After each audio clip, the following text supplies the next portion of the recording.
un semestre de un vínculo académico institucional entre el Instituto de Estudios Políticos, la Facultad de Derecho y Ciencias Políticas de la Universidad de Antioquia y la emisora cultural para ofrecerles a ustedes, amigos, amigas, oyentes, a través de la radio y redes sociales, el desarrollo del proceso electoral 2022. Primero con lo que representaban las legislativas del 13 de marzo y el recorrido previo antes de primera vuelta presidencial que se desarrolló el 29 de mayo. Y continuamos justamente porque para el próximo 19 de junio tendremos la segunda vuelta presidencial entre los candidatos Gustavo Petro y Rodolfo Hernández. Pues bien, saludamos a nuestros coordinadores académicos en este espacio de la radio pública del departamento de Antioquia a través de nuestra frecuencia 1410 amplitud modulada 101.9 FM y las estaciones que hacen parte de este sistema en Urabá, Bajo Cauca, Magdalena Medio, Suroeste, Oriente y Occidente. Vía redes sociales del Instituto y Facultad, la versión en video de lo que tenemos en cada ciclo, en cada programa. Saludamos al director del Instituto de Estudios Políticos, Juan Carlos Arenas, que nos acompaña para esta jornada de hoy, que tiene como tema central, pues ya, un análisis más reposado de lo que significó la jornada del 29 de mayo y, por supuesto, lo que han representado estos últimos días con relación a lo que representará para el país la segunda vuelta presidencial, 19 de junio con puente incluido. Profe Juan, ¿cómo le va? Alexander, una buena tarde, un saludo al decano Luqueji y un gusto estar aquí con sus oyentes. Gracias por acompañarnos. Luqueji Gil Neira, el decano de la Facultad de Derecho y Ciencias Políticas, nuestro otro coordinador académico para lo que han significado esta serie de ejercicios. Decano, bienvenido, ¿cómo está? Sí, muy buenas tardes, Alex, un saludo para ti, para todas las personas que nos escuchan y para el profesor Juan Carlos, director del Instituto de Estudios Políticos. Cada día tenemos diferentes audiencias, cada día se suman más voces, más personas, más escuchas a lo que desarrollamos como emisora cultural. Les contamos que nosotros el domingo 29 de mayo tuvimos una jornada en la cual con nuestros coordinadores académicos y dos profesoras, una de la Universidad de Antioquia y otra de la Institución Universitaria de Envigado, haciendo un análisis en la ciudad de Medellín o desde Medellín de las elecciones, igualmente con un académico de la Universidad Pontificia Javeriana de Bogotá que está radicado actualmente en México por asuntos académicos. Y en aquel momento, pues con la llegada de los resultados, pues se dieron las lecturas respectivas a lo que significaba cada boletín. Llegamos en la transmisión hasta el boletín número 20, cuando ya se había consolidado que tendríamos una segunda vuelta entre Gustavo Petro y Rodolfo Hernández. Por supuesto, las apuestas iniciales con relación a lo que significaría la primera vuelta, pues nos tenían de alguna manera concentrados en que si había segunda vuelta, pues un actor no sería para esa segunda vuelta presidencial Rodolfo Hernández. Entonces, más allá de lo que significó ese momento coyuntural y con lo que tenemos ahora, para ustedes, a manera de titulares, ¿cuáles son los elementos esenciales de lo que dejó como lecciones esa jornada electoral del 21 de mayo que determinó segunda vuelta con el ingeniero Hernández y con el candidato Gustavo Petro? Decano, comencemos con sus titulares iniciales y ahí pues, comenzamos a ampliar los conceptos con relación a este tema. Sí, yo creo que hay un primer titular y es que hay un voto de la mayoría de los colombianos en contra de lo que ellos consideran la clase política tradicional o de los partidos políticos tradicionales. Ese creo que yo es el primer voto, el primer titular, y el segundo yo plantearía la crisis que hoy tienen los partidos para postular presidente. No hablo de la crisis frente a todo el sistema político porque es evidente que los partidos políticos en corporaciones siguen teniendo un poder grande, no el que tienen, por ejemplo, un candidato como uno de los que pasa a segunda vuelta, pero sí es claro que los partidos políticos están en crisis, por lo menos en términos de figuras que puedan llevarlos a la presidencia. Director, sus titulares. No, pero yo, pues un nivel de participación que creo que fue bastante elevado, digamos, para la media del país. Superamos un poco el nivel de participación ciudadana que se había registrado en las elecciones de 2018. con una especie de subtítulo que tendría que tener ese tema de la participación, de cierto desequilibrio en esos niveles de participación dependiendo de las regiones. Un poco más elevado de la participación media del país en la zona centro-oriental, y con índices de participación muy por debajo de la media en los casos de departamentos como el Chocó, en algunos departamentos, en la mayoría de los departamentos de la costa atlántica, y en otras regiones pues más periféricas del país. Entonces ese es como el primer elemento. El segundo es que con la información que reciben los ciudadanos a través de encuestas y como el perfilamiento de la competencia que van produciendo las encuestas, aquí hay varios aprendizajes. Uno, que efectivamente las encuestas van señalando algunas tendencias sin lograr captar completamente como el mensaje completo y digamos, el detalle completo de cómo se mueven las fuerzas de cada candidatura, pero en todo caso sí le pegaron relativamente bien a la distribución de apoyos electorales entre tres grandes candidaturas, y eso creo que es digamos, un buen ejercicio, un ejercicio pues como de perfilamiento, pues como de la distribución de los apoyos de los ciudadanos en estas candidaturas, que también van reflejando, y es la lectura que hemos tenido ya durante la semana, un electorado que expresa sus miedos y sus esperanzas en formatos muy distintos, ¿no? Y que incluso deja muy abierta las preguntas acerca de qué es lo que se puede, digamos, qué es lo que puede ocurrir en las elecciones del 19 de junio, en la medida en que puede haber manifestaciones de este electorado que vino a las urnas el 29 de mayo, que todavía no hemos logrado captar adecuadamente. Entonces yo creo que ahí queda digamos, como un ejercicio de análisis político que está todavía abierto. Hay aristas que tenemos que comprender mejor, y seguramente ese será un reto para la ciudadanía y para los analistas. Y un tercer elemento es digamos, la puesta sobre la mesa de dos proyectos políticos que en cierto sentido reflejan el espíritu de cambio, pero que ofrecen rutas distintas para encauzar ese cambio. Y ahí también tendrá que haber una reflexión muy sesuda por parte de la ciudadanía y de los analistas políticos para ofrecer luces respecto a lo que puede ocurrir en las elecciones y qué se derivaría de esos resultados el 19 de junio. Temas muy interesantes que nos ponen para el desarrollo de este espacio. Un tema inicial, el decano, viendo el mapa de Colombia, cómo quedó coloreado, y es relativamente fácil de memorizar. Costa Atlántica, Pacífica y parte del sur colombiano votaron por Gustavo Petro en su mayoría. El nororiente y el centro oriente por el ingeniero. Sacamos una rayita en el mapa que es Bogotá, Distrito Capital, también por Gustavo Petro. Y Antioquia, que como ustedes lo referenciaron, pues fue la única región, único departamento donde la mayoría se concentró en Federico Gutiérrez.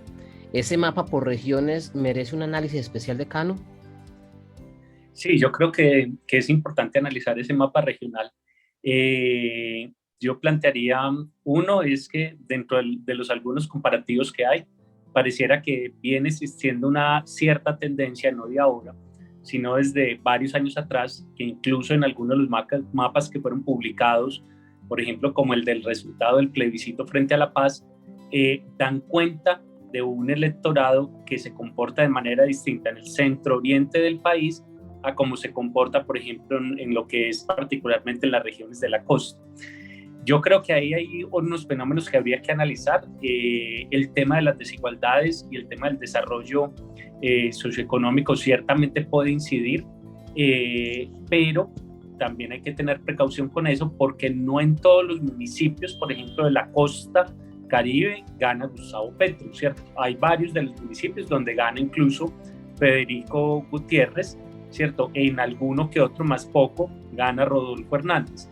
Y en el Valle del Cauca también, en toda la costa pacífica, pues la gran mayoría sí es para da Gustavo Petro, hay una votación importante de Federico Gutiérrez y de Rodolfo Hernández. Y digo que no puede ser solamente el tema de socioeconómico el que lo puede explicar, porque en regiones, por ejemplo, como Vichada, como Dopes, el mapa se comporta de manera distinta, pero sí se nota que las estructuras que hay en el centro oriente, o la forma en la que se piensa en el centro oriente, es un poco distinta de la que sucede o de cómo se comporta en otros lados, en lo que tiene que ver con los litorales Pacífico y Atlántico de Colombia. Creo que eso es importante analizarlo, y también es importante en ese tipo de mapas no generalizar, porque en Centro Oriente, si bien hay una votación importante, en principio gana, por ejemplo, Rodolfo Hernández, también hay que discriminar votaciones al interior de distintos municipios que quedan en distintos departamentos y que su comportamiento es distinto. Antioquia solamente es un ejemplo de eso. Usted dice, Antioquia ganó Federico Gutiérrez, pero Antioquia, por ejemplo, lo que es Urabá y lo que es Bajo Cauca, está con Petro, y en 4 o 5 municipios de Antioquia, incluyendo, por ejemplo, uno tan conservador como Entre Ríos, gana Rodolfo Hernández. Entonces creo que ahí hay que tener un mayor de detalle cuando uno analiza los temas del mapa.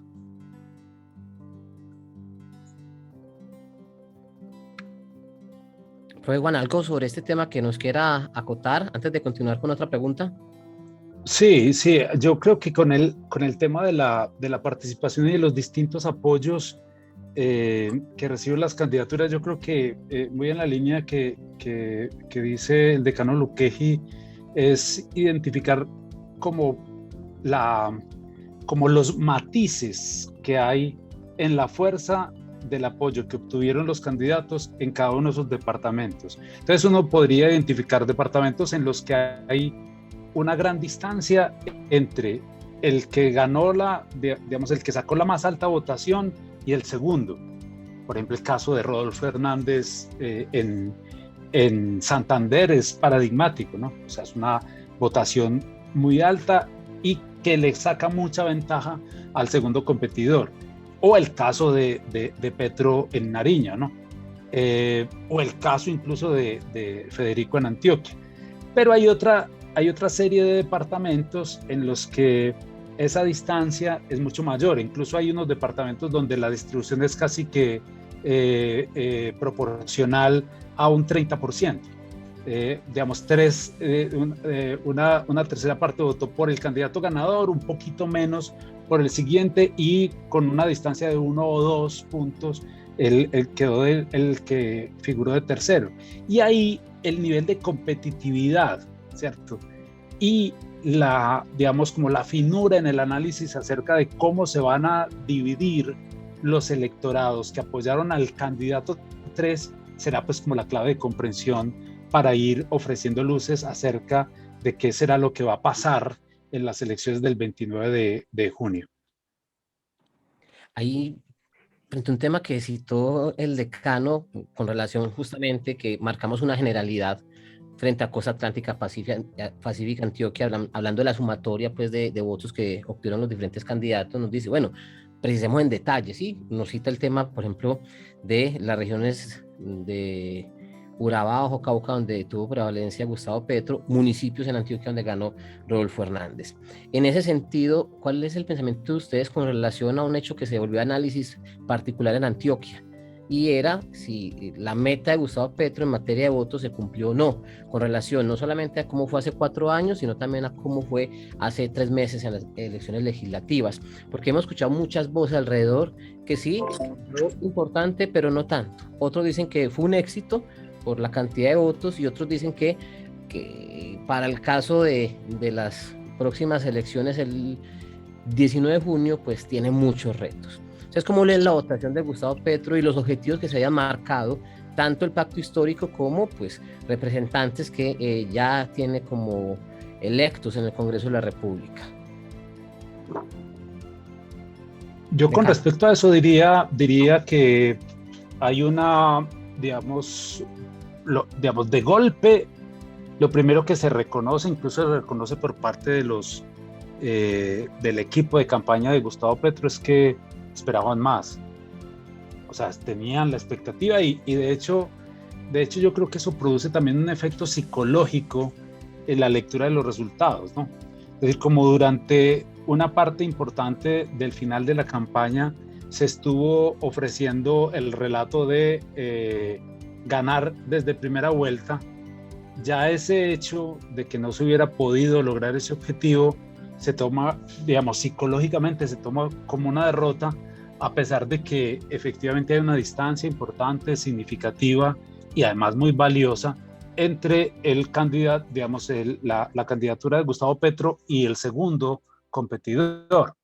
Pero la otra es que, digamos, ahí en ese punto ya lo que toca es como pasar del shock inicial que producen estos resultados y que tiene que asimilar el que gana la primera vuelta, pero que corre el riesgo de que en una segunda vuelta se revierta el resultado, para definir también una estrategia identificando los factores de mayor fortaleza que podrían eventualmente reforzar la tendencia de la primera vuelta, es decir, que los electorados donde el pacto histórico ganó puedan tener aún más peso en la composición del voto general que lo que tuvieron los otros dos candidatos. A ver, yo creo que siempre hay formas de ver, como lo dijiste, Alex, el vaso medio lleno, medio vacío, pero efectivamente desde el año 2018, cuando las votaciones presidenciales, Gustavo Petro sabía que de volver a lanzarse, Antioquia tenía que cambiar la tendencia de votación en Antioquia a su favor. ¿Por qué? En el año 2018 los votos que sacó el presidente Duque en Antioquia fueron cerca de 1.900.000 y Gustavo Petro había sacado cerca como de 500.000 votos. Es una diferencia enorme en un solo departamento, es una votación importante, ¿cierto? Son 1.300.000 votos que suman mucho en una vuelta presidencial. Y ahora, pues, viene a suceder un poco lo mismo, la diferencia sería cerca de 800, un poco menos de votos, 800.000 votos, que de todos modos son votos muy significativos para una segunda vuelta. Entonces, Gustavo Petro y la campaña sabía que tenían que apostarle a romper esa tendencia de quedar en ese nivel de votación y aumentar drásticamente la votación en Antioquia si querían hacerlo. Y de eso da cuenta pues toda la estrategia de campaña. De hecho, el que se fijara o se le designara a la vicepresidenta Francia Márquez como una tarea muy especial, tratar de convencer al electorado antioqueño para hacerlo. Creo que ahí no hay. Creo que hay factores que juegan indudablemente. Antioquia sigue siendo una región donde el discurso del expresidente Uribe sigue pesando mucho, el Centro Democrático sigue pesando mucho.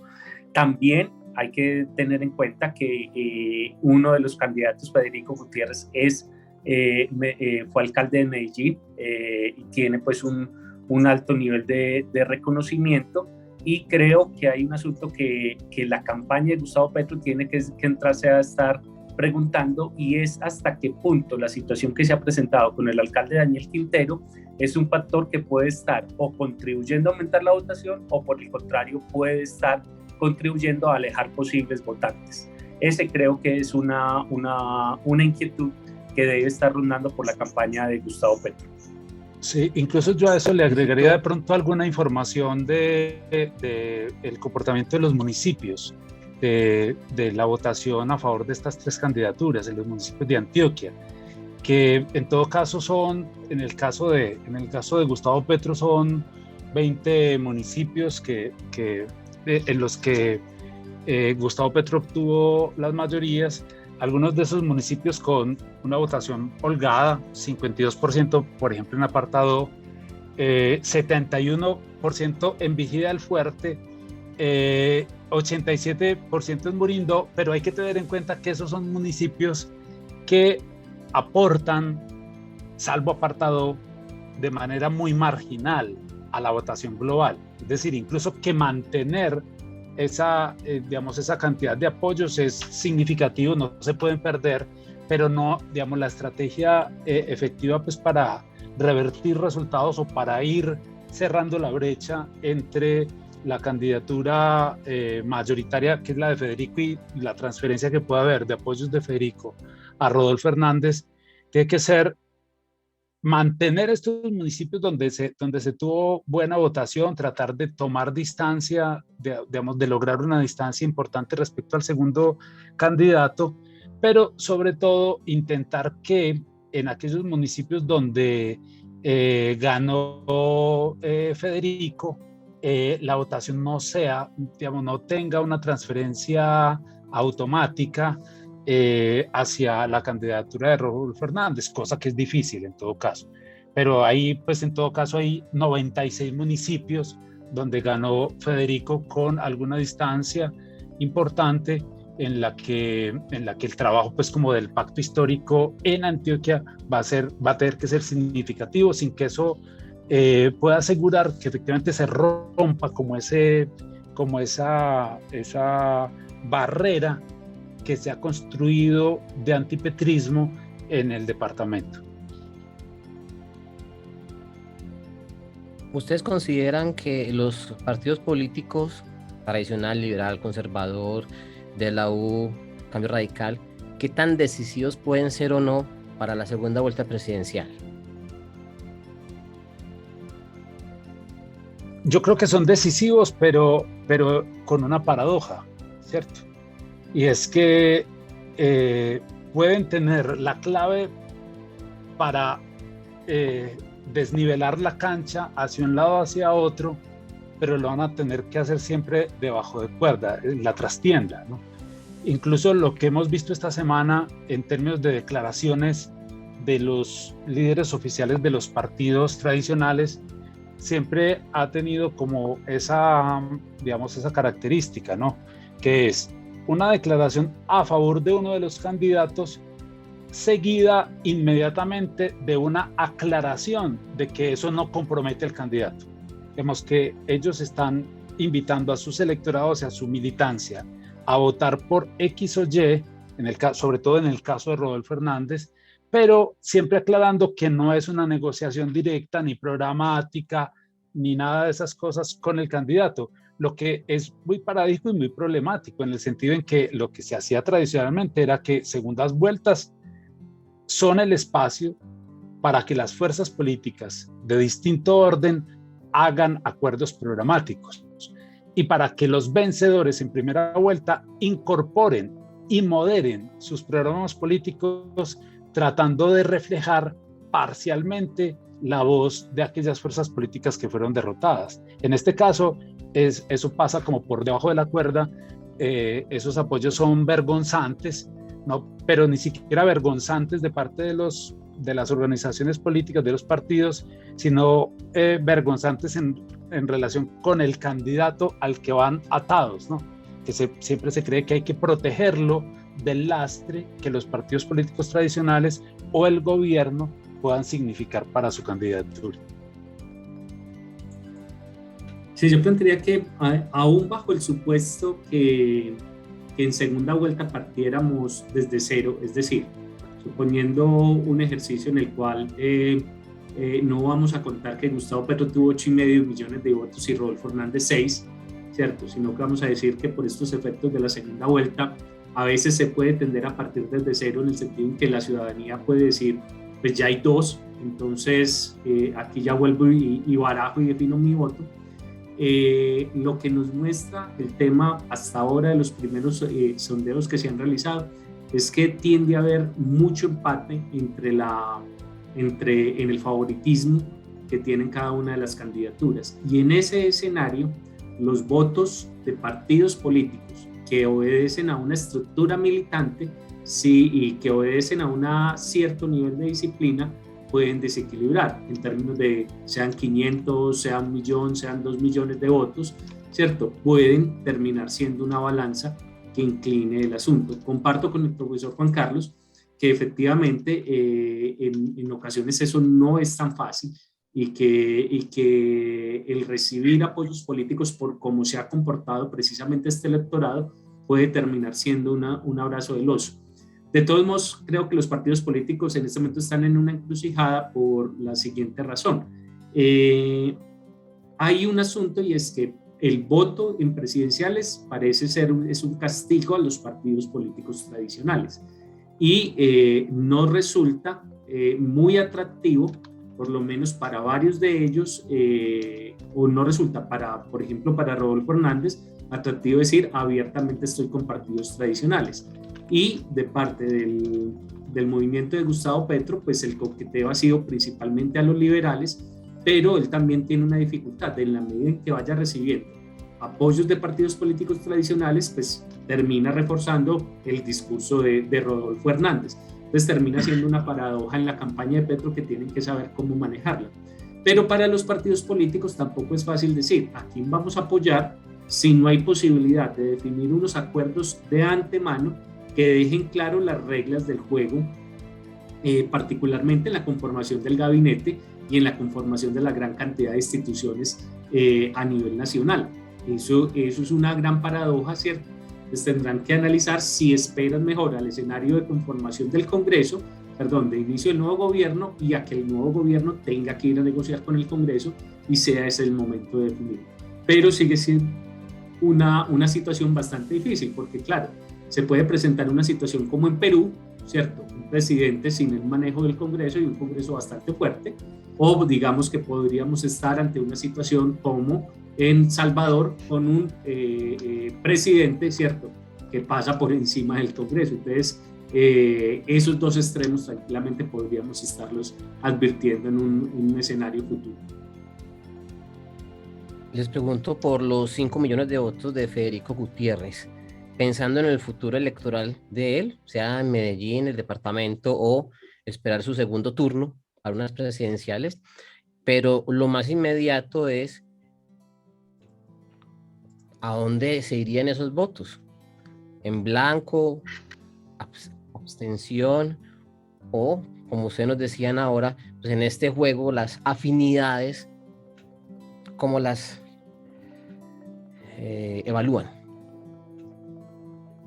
Pues yo creo que no podría razonar sobre esa pregunta de la siguiente manera. Es que en general uno puede suponer que hay un porcentaje muy alto de los votos de Federico que engordarán la posibilidad de Rodolfo Hernández. O sea, van más o menos automáticamente a ese lindero de la política. ¿Cuáles, por ejemplo? Los que son, digamos, el ciudadano que se ha orientado en su preferencia por Federico, vinculado sobre todo al hecho de que él representaba los intereses del centro democrático. Ese ciudadano es antipetrista y tiene como opción reforzar la posibilidad de aquel que pueda derrotar a Petro. Entonces ese es, por ejemplo, tanto del ciudadano del centro democrático, de la gente que tiene afinidades muy grandes y muy cerradas con el Partido Conservador, pues con los partidos que han estado en la coalición de gobierno. Pero hay otro sector que se sumó, digamos, que fue cosechando Federico Gutiérrez, que estaba un poco más en el centro del espectro político, que provenía más del Partido Liberal y de algunas fuerzas políticas del liberalismo regional, que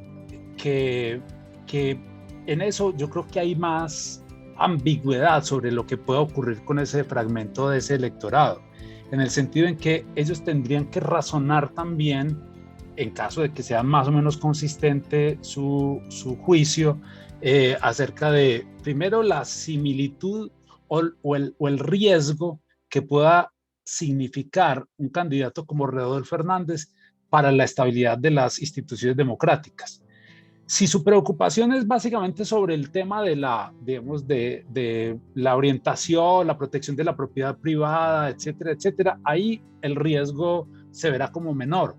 Pero si su preocupación y su punto de vista y su juicio político incorpora la estabilidad de las instituciones democráticas, ahí tendrían que empezar a considerar si o votar en blanco o incluso haciendo mucho esfuerzo de tragarse sapos, como se ha dicho tradicionalmente acá, apoyar la candidatura de Gustavo Petro. Pero en eso será un porcentaje, en todo caso, menor de la gente que votó por Federico. Sí, no, solamente una precisión es que pues realmente esos son votos que no son de Federico Gutiérrez. Realmente Federico Gutiérrez terminó estando en un momento, en una posición para representar la posibilidad o de darle continuidad a una política económica más o menos estable que ha estado en los últimos gobiernos en el país, y darle una continuidad también a las relaciones entre el Ejecutivo y los partidos políticos. Entonces, él terminó convirtiéndose en eso y obviamente recibe ese caudal de votación. Pero efectivamente, como dice el profesor Juan Carlos Arenas, la posibilidad de que quienes votaron por Federico Gutiérrez vaya a Rodolfo Hernández en gran medida depende del nivel de antipetrismo que tenga cada votante. Y en la medida en que tenga un mayor nivel de antipetrismo, pues obviamente será más seguro que ese voto vaya a favor de Rodolfo Hernández con tal de que no llegue Petro, más que porque exista una afinidad ideológica o política, o porque se considere que en determinado momento, pues entre dos males hay que escoger el menor, y entonces se escoge el menor que para el que tenga un fuerte miedo antipetrista sería obviamente Rodolfo Hernández. La palabra cambio en materia de discurso debe tener modificaciones, entendiendo que parece que esta vez sí tendremos un cambio. Sí, es que, pero lo que pasa es que ese es digamos, como la discusión política sobre la que se ha construido o que ha marcado más bien esta competencia electoral, ha sido esa idea de la demanda de un cambio. Y en eso, pues el contenido puede ser muy, muy diverso, ¿no? De hecho, muchos de ellos, incluso el candidato que más se alineaba con las políticas de gobierno, que era Federico Gutiérrez, también estaba ofreciendo un cambio, ¿cierto? Un cambio, digamos, la necesidad de responder a ciertas demandas, a ciertas preocupaciones y malestares de la ciudadanía. Ahora, los dos candidatos que quedaron en primera vuelta efectivamente responden a la demanda de un sector de la ciudadanía sobre el cambio político. Lo que pasa es que puede ser un cambio que patea frontalmente las prácticas institucionales, el respeto por la Constitución, por las formas en que funciona el Estado, por las cosas digamos, por las lógicas de decisión que cubren de legitimidad el accionar del presidente, etcétera, o un cambio que, en todo caso, respetando ese tipo de prácticas institucionales, sí ponga el énfasis en un cambio en el modelo económico. Y ahí entonces se despiertan como dos temores, ¿no? El temor que tienen y que han manifestado explícitamente algunos empresarios del país, de que ese cambio económico, ese cambio en los énfasis del modelo y de la política económica que guía el Estado, los termine afectando directamente sus intereses de una manera tal que vaya desconfigurando o restando posibilidades a la productividad de su negocio. Y en ese caso, el juicio que han ido alimentando en la discusión pública es que les preocupa más ese cambio que la destrucción de las instituciones democráticas, que normalmente traían junto esa idea de defender libertad y democracia, pero ahora lo que resulta más enfático en el caso de que apoyen a Rodolfo Hernández es que les interesa más la libertad de empresa que el funcionamiento mismo de las instituciones democráticas, ¿no? Y que temen más un cambio en el modelo o en los énfasis que tiene el Estado de conducción del modelo económico, que un cambio que efectivamente se produce si se introducen prácticas desinstitucionalistas en la gestión gubernamental al frente de las instituciones estatales, ¿no?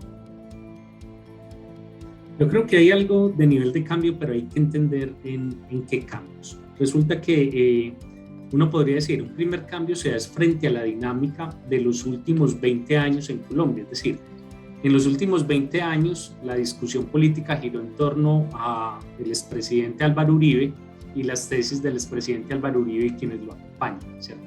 Pero uno tiene que recordar, en el año 2002 las elecciones presidenciales eran entre Noemí Sanín y Horacio Serpa. Álvaro Uribe era una persona que punteaba por allá al 3 o el 4%, y con un fenómeno ciertamente parecido, en teoría alejado de los dos partidos tradicionales que eran la vertiente conservadora con Noemí y la vertiente liberal con Horacio Serpa, alejado en teoría de estas dos vertientes tradicionales, ¿cierto? Emerge como un tercero, y como un tercero que adicionalmente crea su propio partido, se lleva gente del Partido Conservador, se lleva gente del Partido Liberal y conforma su propio partido. Y mantiene y ejerce una política exitosa, ¿cierto? En parte, Álvaro Uribe Vélez también mantuvo el discurso en contra de la corrupción. Recuerden que el primer referendo que él hace, él propone acabar las contralorías departamentales, por ejemplo, propone hacer una serie de limitaciones, habla de la limitación al Estado burocrático, etcétera. Y esa discusión se va a mantener, claro, una posición fuerte frente al tema de la salida, frente al conflicto armado, una clara visión de desarrollo frente al tema del modelo económico, y cuando Santos se va a presentar, pues de alguna manera como el heredero o el continuador y de ese gobierno, y quien es la oposición en su momento, o la principal oposición, quien aparece ahí en ese momento, realmente termina siendo Antanas Mocos. Para el 2016, el enfrentamiento se da otra vez entre el sector que acompaña al expresidente Uribe, con Oscar Iván Zuluaga, y con el presidente Santos. Entonces, y en el 2018 vuelve y aparece este asunto de esa discusión. Entonces ha sido, en los últimos 20 años, pareciera que una discusión es un cambio frente a ¿qué? Frente al uribismo, claro.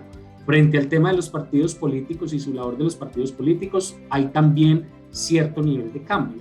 Pero ahí hay que recordar que de todos modos los partidos políticos de alguna manera están ahí presentes o están inmiscuidos. Por ejemplo, en el caso de Petro no es gratuito, pues Petro tiene por lo menos 3, 4 exministros de Santos, ¿cierto? En su eje central de campaña. Y eso y varias personas o varios equipos de partidos políticos tradicionales, no exclusivamente de la vertiente de izquierda. Entonces sí hay unas posibilidades de cambio en términos del acento de quienes estaban tradicionalmente en el poder del Estado, en el poder del gobierno, y quienes vendrían, pero obviamente a Petro se le relaciona más con el temor sobre los énfasis que tendría que hacer, o los énfasis que él puede hacer sobre el modelo económico, y ahí es donde surge principalmente el temor en ese aspecto. Entonces yo pondría como en entredicho lo del cambio, lo mismo que en el caso de Rodolfo Hernández, porque Rodolfo Hernández no supone en absoluto un cambio, particularmente frente al tema del modelo socioeconómico, que es parte de lo que está planteando. En el fondo plantea es un ideal, lo que Rodolfo Hernández recibe es el sentimiento de cambio, no necesariamente que él sea el cambio. Nuestros invitados: Juan Carlos Arenas, director del Instituto de Estudios Políticos Luque Gil Neira, decano de la Facultad de Derecho y Ciencias Políticas de la Universidad de Antioquia.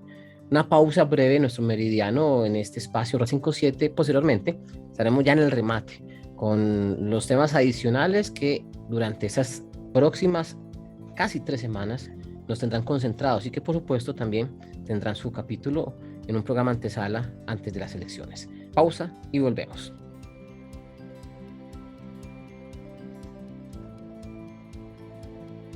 Nuestros dos invitados: Luque Gil Neira, decano de la Facultad de Derecho y Ciencias Políticas; Juan Carlos Arenas, director del Instituto de Estudios Políticos de la Universidad de Antioquia.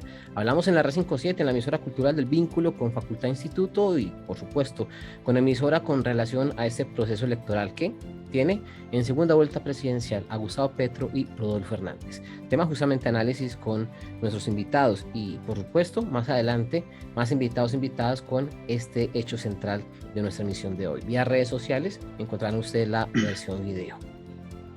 Una pregunta que cualquier ciudadano de a pie nos puede hacer a nosotros como periodistas, a ustedes como académicos y analistas: ¿qué tanto, hablando de la palabra que citamos antes del meridiano del programa, cambio, qué tanto cambia un país como Colombia con relación a la llegada o no de X o Y persona como presidente. ¿Qué tanto puede cambiar Colombia en esos próximos 4 años? No se trata de hacer un ejercicio de futurología, pero sí hablar de en términos políticos qué es lo que relativamente sí puede cambiar.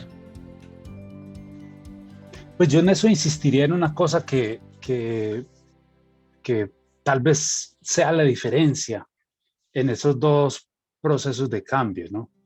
Y es uno, o sea, cambiar las estructuras económicas e incluso la orientación que el Estado le da a la política macroeconómica de un país es un proceso que requiere amplias negociaciones, requiere acuerdos no solamente con los tomadores de decisiones eh, elegidos por voto democrático, pues congresistas, gobernadores de otros niveles de la política, etcétera, etcétera, sino que también requiere una, digamos, una coordinación y un sentarse a conversar, a negociar, a tasar también como las medidas económicas que se están diseñando con sectores estratégicos de la economía, los gremios, las organizaciones sindicales, los productores agrícolas, etcétera, etcétera. Entonces eso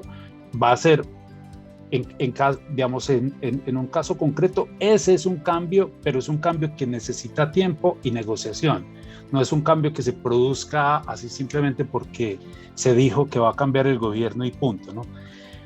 Mientras que hay otro nivel del cambio que sí puede ir por la manera en que se ejerce el liderazgo político al frente de las instituciones gubernamentales, que eso sí es como un cambio un poco más automático, en el sentido en que lo que se deja sentir ahí es la manera en que la cabeza gubernamental toma decisiones y hace que sus acompañantes tomen decisiones.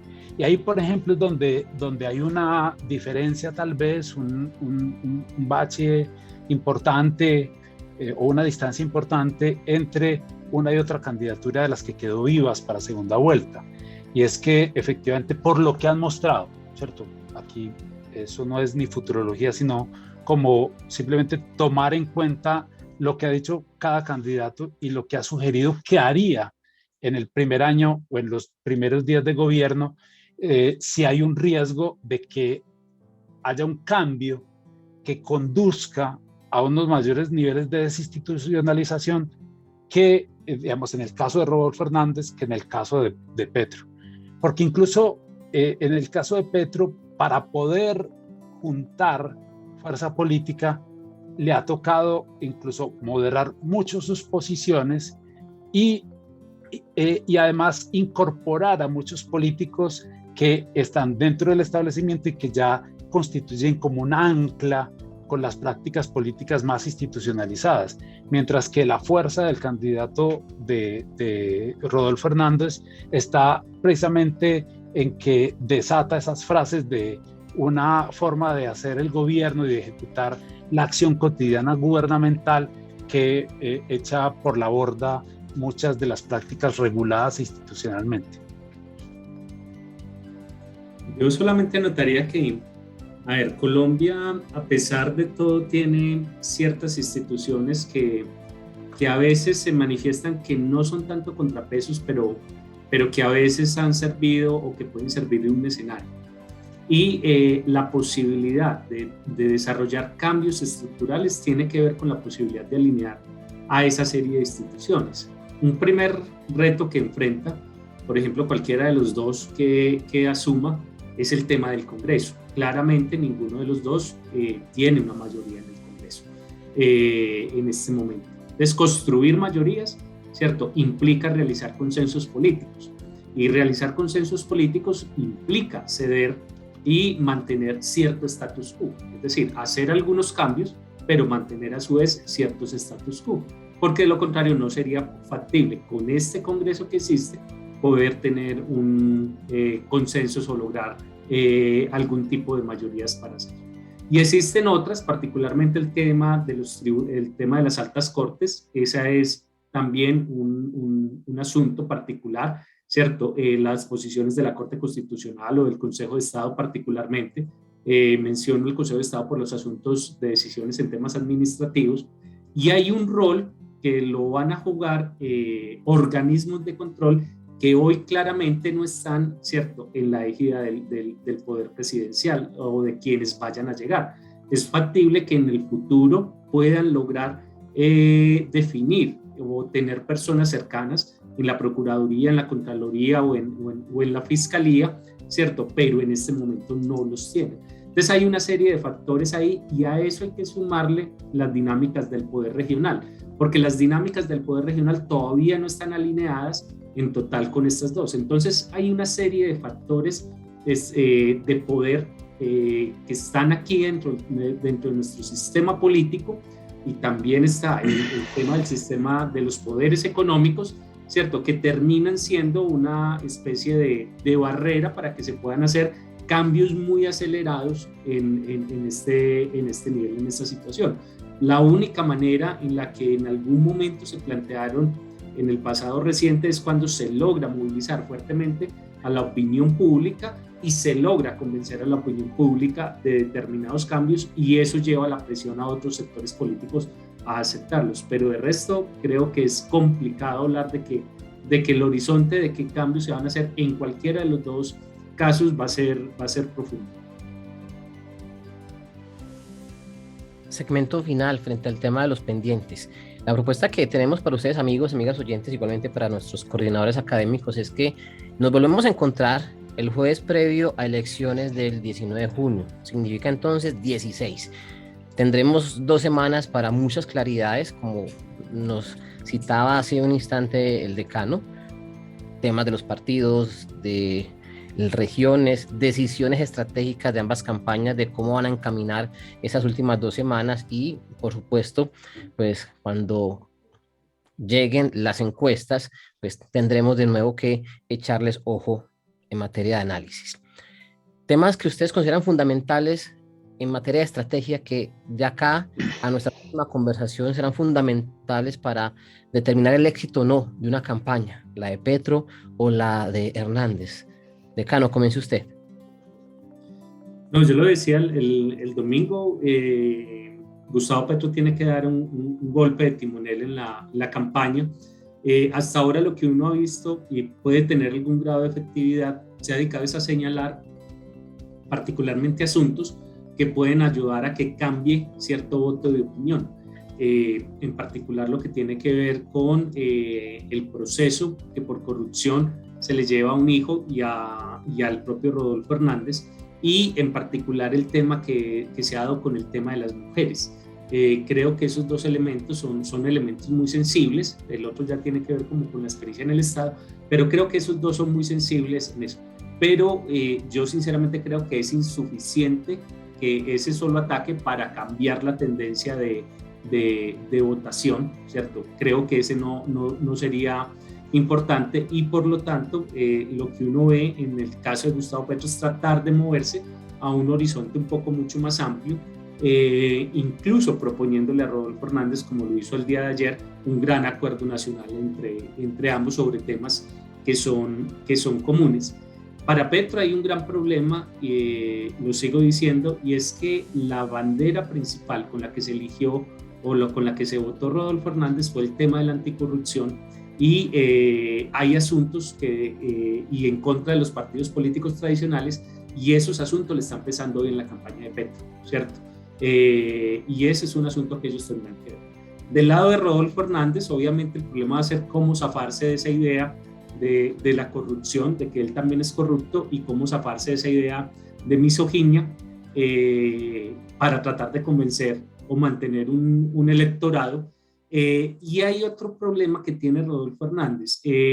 Si bien es consistente con su discurso, tiene dificultades. Por ejemplo, su discurso es en contra de los partidos, y él dice, por ejemplo, claramente, no, Uribe falleció el domingo, lleva 3 días el cadáver. Pero paradójicamente esos votos, que pueden ser cerca de 2 millones de votos, son fundamentales a la hora de una segunda vuelta. Entonces él tiene esa dificultad. Y lo otro que también tiene esa dificultad es que en la construcción de tratar de acercar a un electorado más de centro, pues él redacta, el lunes creo que lo hizo, redacta 20 tweets sobre precisando sobre sus asuntos de política de gobierno, y en esos, por ejemplo, plantea temas que tradicionalmente no son de un electorado que uno consideraría más de derecha. Por ejemplo, él plantea otra vez abrir el diálogo con el ELN, o por ejemplo, él plantea estar de acuerdo con la adopción de parejas del mismo sexo, por parte de parejas del mismo sexo. Entonces son asuntos que pueden terminar, ¿cierto?, alejando a un electorado que en principio se creía que era de derecha y que por su antipetrismo iba a votar, y que puede terminar alejándolo y decidiendo que ese electorado no vote en blanco. Probablemente no se vaya para donde Petro, pero probablemente no sean votos que le sumen. Entonces ahí también hay un asunto del problema del electorado de Rodolfo Hernández. Y un tercero que tiene un problema de Rodolfo Hernández es que, aunque es cierto que el electorado, la gran mayoría del electorado es de opinión, yo lo decía al comienzo de este programa, en una elección cerrada, 500,000 votos, 1,000,000 de votos, 1,5 millones que están amarrados a estructuras partidistas son votos que pueden hacer la diferencia en una segunda vuelta presidencial. Entonces no termina siendo en el fondo nada despreciable para poder ganar unas elecciones. Sí, yo a eso yo expreso un poco mi duda sobre sobre qué tanto pueda espantar al electorado de Rodolfo Hernández, o incluso al que suponemos razonablemente que se transferirá del electorado de Federico hacia Rodolfo Hernández, el hecho de que él cambie de posiciones. Si no se lee ese cambio de posiciones como una estrategia para mantener el lugar que ese electorado le ha asignado a Rodolfo Hernández, que es evitar la llegada de Petro. Entonces, si hay mucha gente que efectivamente no haga lo que haga, si es el que va a evitar que llegue Petro, ese va a ser el hombre. Entonces, puede haber también como una especie de, digamos, una reacción psicológica en el electorado digamos, del centro derecha del país, que efectivamente ya no lo va a afectar y no lo va a mover en una dirección distinta, ni siquiera hacia el voto en blanco, el hecho de que el candidato que se supone recoge las banderas del antipetrismo, digamos, no va a evitar eso, si logra cumplir como esa bandera de ser el que evite que Petro llegue al poder. Ahora, yo creo que sigue existiendo un sector importante en la política nacional en el que la mediación, no solo de los partidos, sino de las caras visibles, de las que juegan en partidos, pero también en la opinión pública, ¿cierto? De los partidos tradicionales, va a tener va a jugar un papel importante en términos como de fiel de la balanza, ese 1,5 millones, no solo de maquinaria, sino de gente que vota según el criterio del partido. Y ahí también yo creo que hay una luz, un margen de maniobra que hace todavía muy impredecibles los resultados del próximo 19 de junio. Y yo le agregaría a eso también un elemento adicional, que es digamos, cómo va a estar la cobertura de este debate, de estas discusiones por parte de los medios de comunicación. Porque siempre pues somos conscientes que el lugar que ocupan los medios de comunicación, sobre todo en segundas vueltas, es muy importante, porque son 15, 20 días de campaña muy intensa, en el que esa capacidad de multiplicar que tienen los medios de comunicación, y sobre todo la estrategia híbrida de medios de comunicación y redes sociales, va a ser determinante. Y yo lo que he visto es que hay efectivamente como una apertura de espacios impresionantemente amplia, muy poco crítica en algunos sectores más de los medios de comunicación más establecidos o más cercanos al establecimiento, en el que se lava mucho la cara a las actitudes, a los cambios de banda, a ciertas formas incorrectas, políticamente incorrectas de expresarse del candidato Hernández, que terminan como sí es un problema, pero tal vez no para la democracia, ¿cierto? Entonces ahí yo siempre creo yo que hay que estar con el ojo muy puesto sobre qué papel van a cumplir las encuestas, los medios de comunicación tradicionales, el equilibrio que se está produciendo también con la multiplicación de otros medios y de otros canales donde está fluyendo la información, sobre todo los espacios del Twitter, los space del Twitter, que creo que han sido un lugar como para informarse y para difundir información muy interesante, y sobre todo los medios alternativos que tienen ya una audiencia grande a través de podcast, a través de canales de YouTube, gente que tiene audiencia y que tendría la posibilidad de llegar a muchos públicos. Entonces esa es como la otra dimensión que creo que queda abierta en estos 15 días y que puede ser muy interesante hacerle seguimiento. Temas, por supuesto, de los cuales vamos a estar al tanto pendientes. Por lo pronto, les agradecemos que hayan estado con nosotros, señor decano, señor director. Queda abierta la invitación para que en 15 días nos reunamos y esos pendientes que hemos anotado acá, pues les pasaremos revista. Y por supuesto la invitación para que el 19 de junio, 3:30 de la tarde, nos citemos de nuevo a la espera de los resultados que dé la registraduría, también con el apoyo de la Dirección de Comunicaciones de la Universidad para el Facebook Live, que acompaña la señal de radio desde Medellín, Antioquia, con relación a esta segunda vuelta presidencial. Decano, muchas gracias por acompañarnos, que esté muy bien. Alex, muchas gracias y un saludo al profesor Juan Carlos y a los oyentes de la emisora. Luque Gineira, decano de la Facultad de Derecho y Ciencias Políticas. Directora, hasta pronto, nos reencontramos pronto.